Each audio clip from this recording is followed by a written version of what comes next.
శ్రీ కనకధారా స్తోత్రం. వందే వందారు మందారమిందిరానందకందలం అమందానంద సందోహ బంధురం సింధురాననం అంగం హరే పులకభూషణమాశ్రయంతి భృంగాంగనేవ ముకుళాభరణం తమాలం అంగీకృతా కిల విభూతిరపాంగలీలా మాంగళ్యదాస్తు మమ మంగళదేవతాయాః ముక్తా ముహుర్విదధతి వదనే మురారేః ప్రేమత్రప్పా ప్రణిహితాని గతాగతాని మాలాదృశోర్మధుకరీవ మహోత్పలేయా సా మే శ్రియం దిశతు సాగర సంభవాయాః ఆమీలితాక్షమధిగమ్య ముదా ముకుందం ఆనందకందమనిమేషమనంగతంత్రం ఆకేకరస్థితకనీనికాపక్ష్మనేత్రం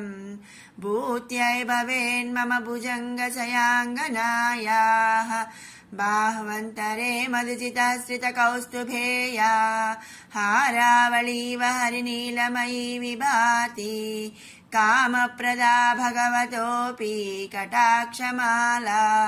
కళ్యాణమావహతు మే కమలాలయాయాః కాళాంబుదాళిలలితోరసికైటబారేః ధారాధరే స్ఫురతి యా తటితంగనేవా మాతుః సమస్తజగతాం మహనీయమూర్తిః భద్రాణి మే దిశతు భార్గవనందనాయాః ప్రాప్తం పదం ప్రథమతః ఖలు యత్ప్రభావాత్ మాంగళ్యభాజి మధుమాతిని మన్మథేన మయ్యాపతేత్తదిహ మంతరమీక్షణార్థం మందాలసం చమకరాలయ కన్యకాయాః విశ్వామరేంద్రపదవిభ్రమదానరదక్షం ఆనందహేతురధికం మురవిద్విషోऽపి ఈశన్నిషీదతు మయి క్షణమీక్షణార్థం ఇందీవరోదర సహోదరమిందిరాయాః ఇష్టావిశిష్టమతయోऽపి యయాదయార్ధ్రా దృష్ట్యా త్రివిష్టపపదం సులభం లభంతే దృష్టి ప్రహృష్టకమలోదరదీప్తిరిష్టాం పుష్టిం కృషీష్ట మమ పుష్కరవిష్టరాయాః దద్యాద్దయానుపవనోద్రవిణాంబుధారామస్మిన్న కించన విహంగసి సౌవిషన్నే దుష్కర్మఘర్మమపనీయ చిరాయ దూరం నారాయణ ప్రణయిని నయనాంబువాహ గీర్దేవతేతి గరుడధ్వజ సుందరీతి శాకంబరీతి శశిశేఖర వల్లభేతి సృష్టి స్థితి ప్రళయ కేలిషు సంస్థితాయై తస్యై నమస్త్రిభువనైక గురోస్తరుణ్యై శ్రుత్యై నమోస్తు శుభకర్మ ఫలప్రసూత్యై రత్యై నమోస్తు రమణీయ గుణార్ణవాయై శక్త్యై నమోస్తు శతపత్ర నికేతనాయై పుష్ట్యై నమోస్తు పురుషోత్తమ వల్లభాయై నమోస్తు నాళీక నిభాననాయై నమోస్తు దుగ్ధోదధి జన్మభూమ్యై నమోస్తు సోమామృత సోదరాయై నమోస్తు నారాయణ వల్లభాయై నమోస్తు హేమాంబుజ పీఠికాయై నమోస్తు భూమండల నాయికాయై నమోస్తు దేవాదిదయాపరాయై నమోస్తు సారంగయుధ వల్లభాయై నమోస్తు దేవ్యై భృగునందనాయై నమోస్తు విష్ణోరురసిస్థితాయై నమోస్తు లక్ష్మ్యై కమలాలలాయై నమోస్తు దామోదర వల్లభాయై నమోస్తు కాంతే కమలేక్షణాయై నమోస్తు భూత్యై భువన ప్రసూత్యై నమోస్తు దేవాదిభిరర్చితాయై నమోస్తు నందాత్మజ వల్లభాయై సంపత్కరాణి సకలేంద్రియ నందనాని సామ్రాజ్యదాన విభర్వాణి సరోరుహాక్షి త్వద్వందనాని దురితోద్ధరణోద్యతాని మామేవ మాతరనిశం కలయంతు నాన్యే యత్కటాక్ష సముపాసనా విధిః సేవకస్య సకలార్థ సంపదః సంతనోతి వచనాంగమానసైః త్వాం మురారి హృదయేశ్వరీం భజే सरसिजनयने सरोजहस्ते धवलतमां सुखगन्धमाल्यशोभे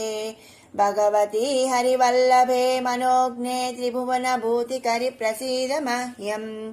दिग्हस्तिभिः कनककुम्भमुखावसृष्ट स्वर्वाहिनी विमलचारुजल्लप्लुताङ्गीं प्रातर्नमामि जगतां जननीमशेषलोकाधिनाथगृहिणीममृताब्धिपुत्रीं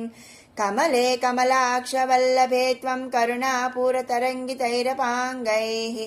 अवलोकय माम किञ्चनानां प्रथमं पात्रमकृत्रिमं दयायाः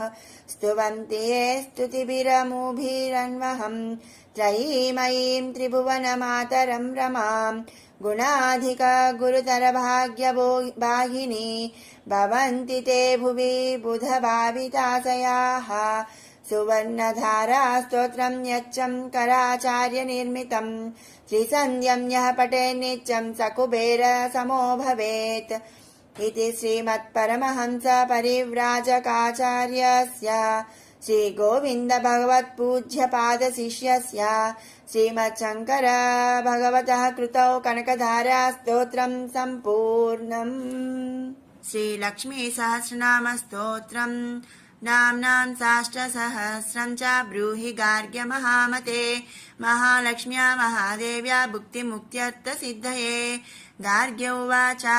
सनत्कुमारमासीनं द्वादशादित्यसन्निभम् अपृच्छन्योगिनो भक्त्या योगिनामर्थसिद्धये सर्वलौकिककर्मभ्यो विमुक्तानां हिताय वै भुक्तिमुक्तिप्रदं जप्यमनुब्रूहि दयानिधे। सनत्कुमार भगवन् सर्वज्ञोऽसि विशेषतः आस्तिक्यसिद्धये नृणां क्षिप्रधर्मार्थसाधनं खिद्यन्ति मानवाः सर्वे धनाभावेन केवलं सिद्ध्यन्ति धनिनोऽन्यस्य नैव धर्मार्थकामनाः दारिद्र्यध्वंसिनी नाम केन विद्या प्रकीर्तिता केन वा ब्रह्मविद्यापि केन मृत्युविनाशिनी सर्वसंसारभूतैका विद्यानां केन कीर्तिता प्रत्यक्षसिद्धिदा ब्रह्मन् तामा चक्ष्व दयानिधे। सनत्कुमार उवाच साधु पृष्ठं महाभागाः सर्वलोकहितैषिणः महतामेष धर्मश्च नान्येषामिति मे मतिः ब्रह्म विष्णु महादेव महेन्द्रादिमहात्मभिः सम्प्रोक्तं कथयाम्यद्य लक्ष्मी नाम सहस्रकं यस्योच्चारणमात्रेण दारिद्र्यान्मुच्यते नरः किं पुनस्तज्जपाज्यापि सर्वेष्टार्थानवाप्नुयात्। अस्य श्रीलक्ष्मी दिव्यसहस्रनाम स्तोत्र महामन्त्रस्य आनन्दकर्धमचिक्लितेन्दिरासतादयो महात्मनो महर्षयः अनुष्टुप् विष्णुमायाशक्तिः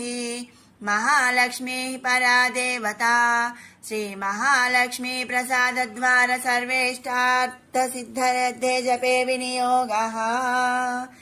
ध्यानम्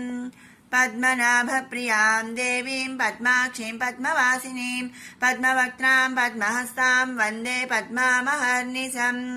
पूर्णेन्दुवदनां दिव्यरत्नाभरणभूषितां वरदाभयहस्ताढ्यां ध्यायेत् चन्द्रसहोदरीम् इच्छारूपां भगवतश्च सच्चिदानन्दरूपिणीं सर्वज्ञां सर्वजननीं विष्णुवक्षस्थलालयां दयालुमनिसं ध्यायेत् सुखसिद्धिस्वरूपिणीम्। स्तोत्रम् नित्यागतानन्त नित्यानन्दिनी जनरञ्जनी नित्यप्रकाशिनी चैव स्वप्रकाशरूपिणी महालक्ष्मीर्महाकाली महाकन्या सरस्वती भोगवैभव संधात्री भक्तानुग्रहकारिणी ईशावास्या महामाया महादेवी महेश्वरी रुल्लेखा परमाशक्तिर्मातृका बीजरूपिणी नित्यानन्दा नित्यबोधानादिनी जनमोदिनी सत्यव्रतयायनी चैव स्वप्रकाशात्मरूपिणी त्रिपुरा भैरवी विद्या हंसा वागीश्वरी शिवा वाग्देवी च महारात्रिः कालरात्रिस्त्रिलोचना भद्रकाली कराली च महाकाली तिलोत्तमा काली करालवक्त्रान्ता कामाक्षी कामदा शुभा चण्डिका चण्डरूपे सा चामुण्डा चक्रधारिणी त्रैलोक्यजयिनी देवी त्रैलोक्यविजयोत्तमा सिद्धलक्ष्मी क्रियालक्ष्मीर्मोक्षलक्ष्मी प्रसादिनी उमा भगवती दुर्गा चांद्री दाक्षायणी शिवा प्रत्यंगिराधरा वेला लोकमाता हरिप्रिया पार्वती परमादेवी ब्रह्म विद्या प्रदायिनी अरूपा बहुरूपा च विरूपा विश्वरूपिणी पंचभूतात्मिका वाणी पंचभूतात्मिका परा काली मां पंचिका वाग्मी हविः प्रत्यधिदेवता देवमाता सुरेशाना देवगर्भाम्बिका धृतिः संख्या जातिः क्रियाशक्तिः प्रकृतिर्मोहिनी मही यज्ञ विद्या महाविद्या गुह्य विद्या विभावरी ज्योतिष्मती महामाता सर्वमन्त्रफलप्रदा दारिद्र्यध्वंसिनी देवी हृदयग्रन्थि विभेदिनी सहस्रादित्य संकासा चंद्रिका चंद्ररूपिणी गायत्री सोमसंभूति सावित्री प्रणवात्मिका शांकरी वैष्णवी ब्राह्मी सर्वदेव नमस्कृता सेव्य दुर्गा कुबेराक्षी करवीर निवासिनी जया च विजया चैव जयन्ती च पराजिता कुब्जिका कालिका शास्त्री वीणा पुस्तकधारिणी सर्वज्ञशक्ति श्री शक्तिर्ब्रह्म विष्णु शिवात्मिका इडा पिंगलिका मध्या मृणाली तंतुरूपिणी यज्ञेशानी प्रधा दीक्षा दक्षिणा सर्वमोहिनी अष्टांग योगिनी देवी निर्बीज ध्यान गोचरा सर्वतीर्थस्थिता शुद्धा सर्वपर्वतवासिनी वेदशास्त्र प्रभा देवी षडंगाधि पदक्रमा शिवा धात्री शुभानंदा यज्ञ कर्म स्वरूपिणी व्रतिनी मेनका देवी ब्रह्मणि ब्रह्मचारिणी एकाक्षर परातारा भवबंध विनाशिनी विश्वंभरा धराधारा निराधाराधिकस्वरा राका कुहूरमावास्या पूर्णिमानुमतिद्युतिः सिनीवाली शिवावस्या वैश्वदेवी पिसंगिला पिप्पला च विशालाक्षी रक्षोग्निवृष्टिकारिणी दुष्टविद्राविणी देवी सर्वोपद्रवनाशिनी शारदा सरसंताना सर्वशस्त्रस्वरूपिणी युद्धमध्यस्थिता देवी सर्वभूतप्रभञ्जनी अयुद्धायुद्धरूपा च शान्ता शान्तिस्वरूपिणी गंगा सरस्वती वेणी यमुना नर्मदापगा समुद्रवसना वासा ब्रह्माण्डश्रोणिमेखला पंचवक्त्रा दशभुजा शुद्धस्फटिकसन्निभा रक्ता कृष्णासिता पीता सर्ववर्णा निरीश्वरी कालिका चक्रिका देवी सत्या तु वटुका स्थिता तरुणी वारुणी नारी ज्येष्ठा देवी सुरेश्वरी विश्वंभराधरा कर्त्री गलार्घल विभंजिनी संध्या रात्रि दिवा ज्योत्स्ना कला काष्ठा निमेशिका ऊर्वी कात्यायनी शुभ्रा संसारान्नवतारिणी कपिला कीलिका शोका मल्लिका नवमल्लिका देविकानन्दिका शान्ता भञ्जिका भयभञ्जिका कौशिकी वैदिकी देवी सौरी रूपाधिकातिभा दिग्वस्त्रा नववस्त्रा च कन्यका कमलोद्भवा श्री सौम्य लक्षणातीता दुर्गा सूत्र प्रबोधिका श्रद्धा मेधा कृति प्रज्ञा धारणा कान्तिरेव च श्रुति स्मृतिर्धृतैर्धन्या भूतिरिष्टिर्मनीषिणी विरक्तिर्व्यापिनी माया सर्वमाया प्रभञ्जिनी माहेन्द्री मंत्रिणी सिंही चेन्द्रज्जाल स्वरूपिणी अवस्थात्रय निर्मुक्ता गुणत्रय विवर्जिता ईशनात्रय निर्मुक्ता सर्वरोग विवर्जिता योगी ध्यानान्तगम्या च योग ध्यान परायणा त्रयी शिखा विशेषज्ञा वेदांत ज्ञान रूपिणी भारती कमला भाषा पद्मा पद्मावती कृतिः गौतमी गोमती गौरी ईशाना हंसवाहिनी नारायणी प्रभाधारा जाह्नवी शंकरात्मजा चित्रघंटा सुनंदा श्रीर्मानवी मनुसंभवा स्तंभिनी क्षोभिनी मारी ब्राह्मिणी शत्रुमारिणी मोहिनी द्वेषिणी वीरा अघोरा रुद्ररूपिणी एकादशनी पुण्या कल्याणी लाभकारिणी देवदुर्गा महादुर्गा स्वप्नदुर्गाष्टभैरवी सूर्यचन्द्राग्निरूपा च ग्रहनक्षत्ररूपिणी बिन्दुनादकलातीता बिन्दुनादकलात्मिका दशवायुजयाकारा कला षोडश संयुता काश्यपी कमला देवी नादचक्रनिवासिनी मृडाधारा स्थिरा गुह्या देविका चक्ररूपिणी अविद्या सार्वरी भुञ्जा जम्भासुरनिबर्हिणी श्रीकाया श्रीकला शुभ्रा कर्म निर्मूलकारिणी आदिलक्ष्मीर्गुणाधारा पञ्चब्रह्मात्मिका परा श्रुतिर्ब्रह्ममुखा वासा सर्वसम्पत्तिरूपिणी मृतसञ्जीवनी मैत्री कामिनी कामवर्जिता निर्वाणमार्गदा देवी हंसिनी काशिका क्षमा सपर्या गुणिनी भिन्ना निर्गुणा खण्डिता शुभा स्वामिनी वेदिनी सख्या साम्बरी चक्रधारिणी दण्डिनी मुण्डिनी व्याघ्री सिखिनी सोमसंहतिः चिन्तामणि चिदानन्दा पञ्चबाणप्रबोधिनी बाणश्रेणी सहस्राक्षी सहस्रभुजपादुका सन्ध्यावलि श्रीसन्ध्याख्या ब्रह्माण्डमणिभूषणा वासवी वारुणी सेना कुलिका मन्त्ररञ्जनी जितप्राणस्वरूपा च कान्ता काम्यवरप्रदा मन्त्रब्राह्मणविद्यार्था नादरूपा हविष्मती आतर्वणिः श्रुति शून्या कल्पनावर्जिता सती सत्ता जातिः प्रमामेया प्रमितिः प्राणदा गतिः अपन्ना पञ्चवर्णा च सर्वदा भुवनेश्वरी त्रैलोक्यमोहिनी विद्या सर्वभर्तृक्षराक्षरा हिरण्यवर्णा हरिणी सर्वोपद्रवनाशिनी कैवल्यपदवीरेखा सूर्यमण्डल संस्थिता सोममण्डल मध्यस्था वह्निमण्डल संस्थिता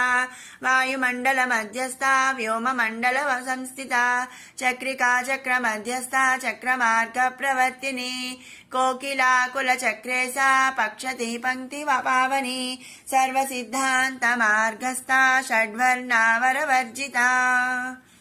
रुद्रहरा हन्त्री सर्वसंहारकारिणी पुरुषा पौरुषे तुष्टि सर्वतन्त्र प्रसूतिका अर्धनारीश्वरी देवी सर्वविद्या प्रदायिनी भार्गवी युजुषी विद्या सर्वोपनिषदा स्थिता व्योमकेशा किल प्राणा पञ्चकोश विलक्षणा पञ्चकोशात्मिका प्रत्यक् पंच ब्रह्मात्मिका शिवा जगज्जरा जनित्री च पंचकर्म प्रसूतिका वाग्देव्याभरणाकारा सर्वकाम्य स्थिता स्थितिः अष्टादश चतुष्षष्टि पीठिका विद्ययायुता कालिकाकर्षणं श्यामा यक्षिणी किन्नरेश्वरी केतकी मल्लिका शोका वाराही धरणी ध्रुवा नारसिंही महोग्रास्या भक्तानामार्तिनाशिनी अंतर्बला स्थिरा लक्ष्मी झरा मरणनाशिनी श्रीरंजिता महाकाया सोमसूर्याग्निलोचना अदिति देवमाता च अष्टपुत्राष्टयोगिनी अष्टप्रकृतिरष्टाष्टा विभ्राजद्विकृताकृतिः दुर्भिक्षध्वंसिनी देवी सीता सत्या च रुक्मिणी ख्यातिजा भार्गवी देवी देवयोनिस्तपस्विनी शाकम्भरी महासोणा गरुडोपरि संस्थिता सिंहगा व्याघ्रगा देवी वायुगा च महाद्रिगा अकारादिक्षकारान्ता सर्वविद्याधिदेवता मन्त्रव्याख्यान निपुणा ज्योतिषशास्त्रैकलोचना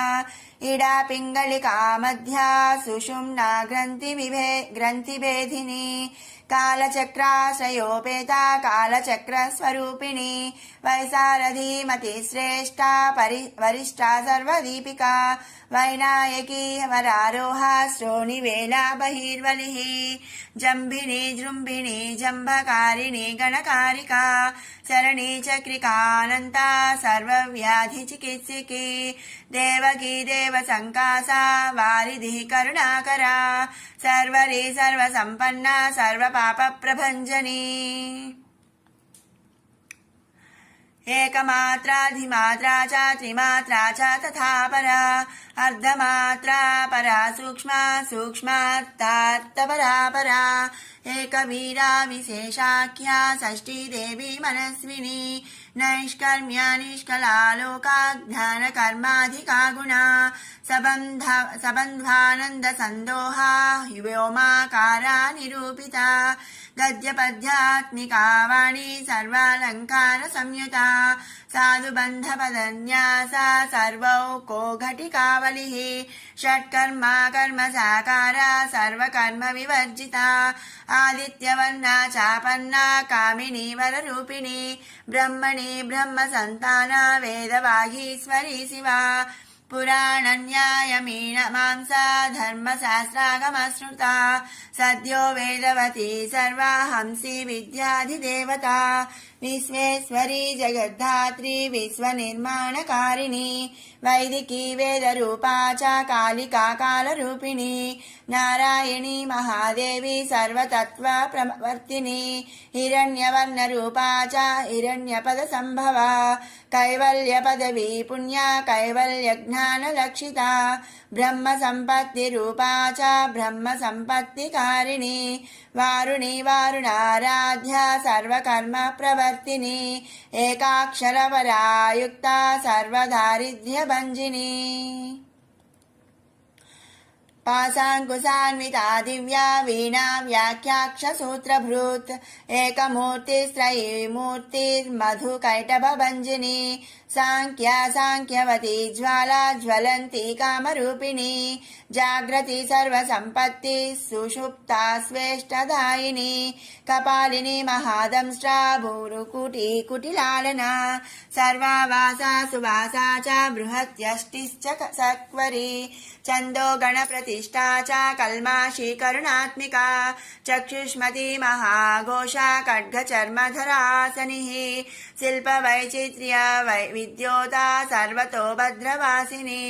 अचिन्त्यलक्षणाकारा सूत्रभाष्यनिबन्धना सर्ववेदार्थसम्पत्तिः सर्वशास्त्रार्थमातृका अकारादिक्षकारान्ता सर्ववर्णकृतस्थला सर्वलक्ष्मी सदानन्दा सरविद्या सदाशिवा सर्वज्ञा सर्वशक्तिश्च केचरी रूपगोचरिता अनिमादिगुणोपेता पराकाष्ठा परागतिः हंसयुक्तविमानस्था हंसारूढा शशिप्रभा भवानी वासना शक्तिराकृतिस्ताखिलाखिला तन्त्रहेतुर्विचित्राङ्गी व्योमगङ्गा विनोदिनी वर्षा च वार्षिका चैवारुग्यजुस्सामरूपिणी महानदी नदी पुण्या गण्यपुण्यगुणक्रिया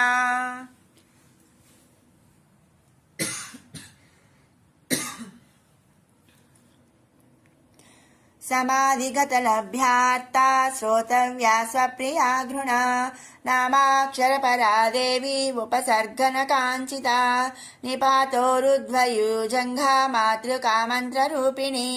आसीना च शयाना च तिष्ठन्ती धावनाधिका लक्ष्यलक्षणयोगाढ्या ताद्रूप्यगणनाकृतिः सैकरूपा नैकरूपा सेन्दुरूपा तदाकृतिः समासतद्धिताकारा विभक्तिवचनात्मिका स्वाहाकारा स्वधाकारा श्रीपत्यर्धाङ्गनन्दिनी गम्भीरा गगना गुह्या योनिलिङ्गार्धयारिणी शेषवासुकि संसेव्या चपलावरवर्णिनी कारुण्याकार सम्पत्तिः कीलकृन्मन्त्रकीलिका शक्तिबीजात्मिका सर्वमन्त्रेष्टाक्षय कामना आग्नेयी पार्थिवा आप्या वायव्या व्योमकेतना सत्यज्ञानात्मिकानन्दा ब्राह्मी ब्रह्म सनातनी अविद्यावासना माया प्रकृतिः सर्वमोहिनी शक्तिधारण शक्तिश्च चिदचिच्छक्तियोगिनी वक्त्रारुणा महामाया मरीचिर्मदमर्दिनी विराट् स्वाहा स्वधा शुद्धा निरूपास्ति सुभक्तिगा निरूपिताद्वयी विद्या नित्या नित्यस्वरूपिणी वैराजमार्गसञ्चारा सर्वसत्पथदर्शिनी जालन्धरी मृढानी च भवानी भवभञ्जनी त्रैकालिकज्ञानतन्तुस्त्रिकालज्ञानदायिनी नादातीता स्मृति प्रज्ञा धात्रीरूपा त्रिपुष्करा पराजिता विधानज्ञा विशेषिता गुणात्मिका हिरण्यकेशिनी हेमब्रह्मसूत्रविचक्षणा असङ्ख्येयपरार्धान्तस्वरव्यञ्जनवैखरी मधुजिह्वा मधुमती मधुमासोदया मधुः माधवी च महाभागा मेघगम्भीरनिस्वना ब्रह्मविष्णुमहेशादिज्ञातव्याद्धविशेषगा नाभौ वह्निशिखाकारा ललाटे चन्द्रसन्निभा भ्रूमध्ये भास्कराकारा सर्वतारकृतिः कृत्तिकादिभरण्यन्ता नक्षत्रेष्ट्यार्चितोदया ग्रहविद्यात्मिका ज्योतिर्ज्योतिर्विन्मजीजैविका ब्रह्माण्डगर्भिणी बाला सप्तावर्णदेवता वैराजोत्तमसाम्राज्या कुमारकुशलोदया बगला भ्रमराम्बा च शिवदूती शिवात्मिका मेरुविन्ध्यादिसंस्थाना काश्मीरपुरवासिनी योगनिद्रा महाविद्रा विनिद्रा राक्षसाश्रिता सुवर्णदा महागंगा पञ्चाख्या पञ्चसंहतिः सुप्रजाता सुवीरा च सुपोषा सुपतिः शिवा सुगृहा रक्तबीजान्ता हतकन्दर्पजीविका समुद्रव्योम मध्यस्था समबिन्दुसमाश्रया सौभाग्यरसजीवातुः सारा सारविवेकदृक् त्रिवल्यादि सुपुष्टांगा भारती भरताश्रिता नादब्रह्ममयी विद्या ज्ञानब्रह्ममयी परा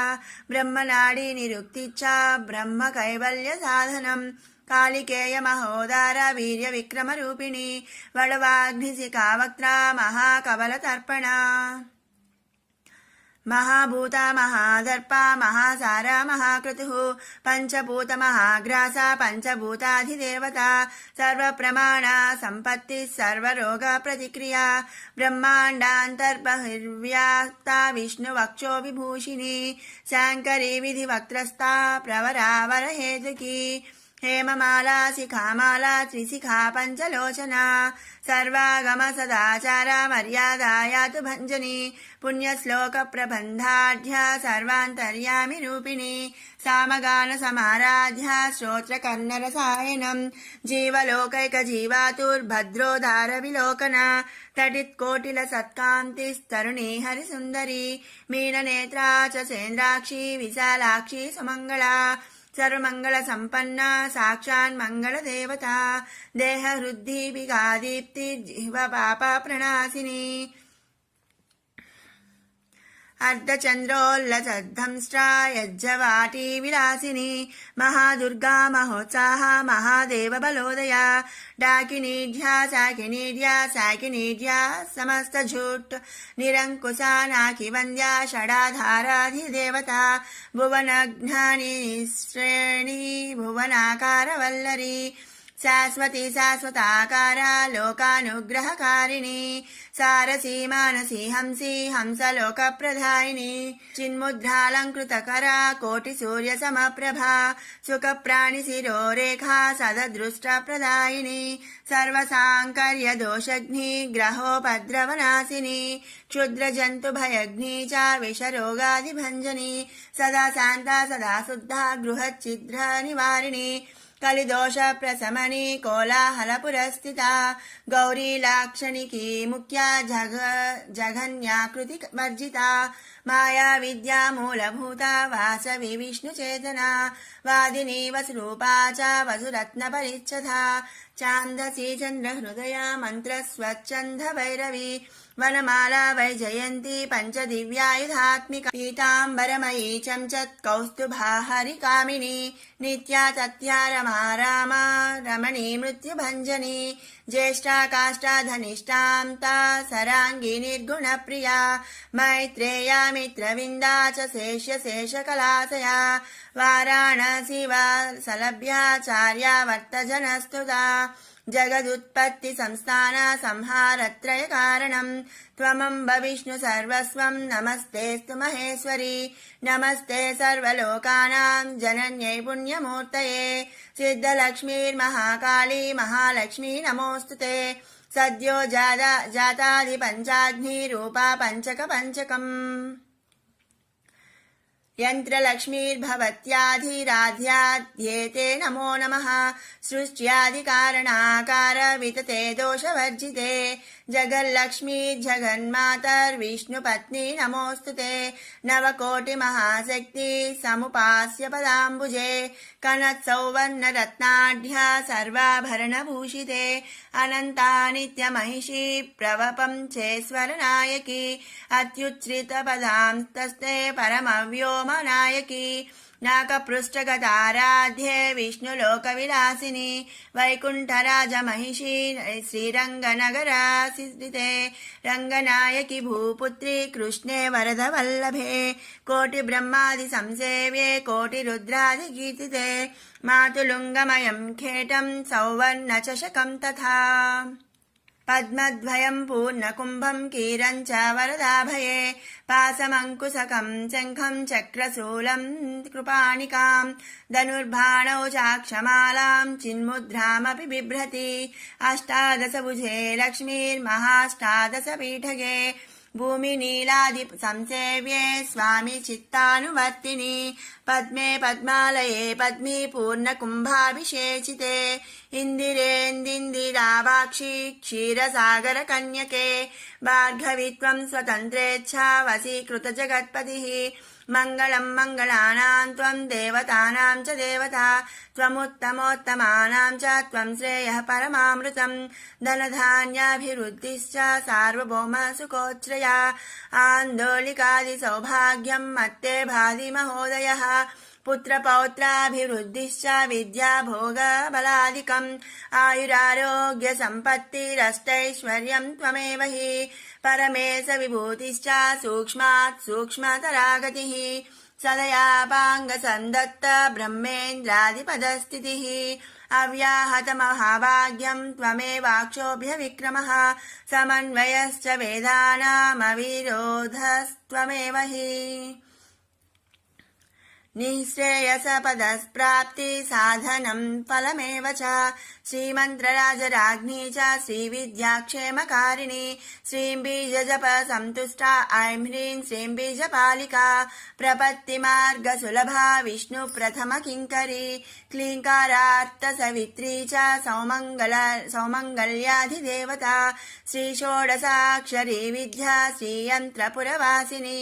सर्वमङ्गलमाङ्गल्ये शिवे सर्वार्धसाधिके शरण्ये त्र्यम्बके गौरी नारायणी नमोऽस्तुते पुनः पुनर्नमस्तेऽस्तु साष्टाङ्गमयुतं पुनः सनत्कुमार उवाच एवं स्तुता महालक्ष्मीर्ब्रह्म रुद्राभिः नमद्भिरार्धैर्दीनैश्च निःस्वत्वैर्भोगवर्जितैः जेहिकैः संसारात् स्वपरायणैः विष्णुपत्नी दधो तेषां दर्शनं दृष्टितर्पणं शरत्पूर्णेन्दुकोट्याभधवलापाङ्गवीक्षणैः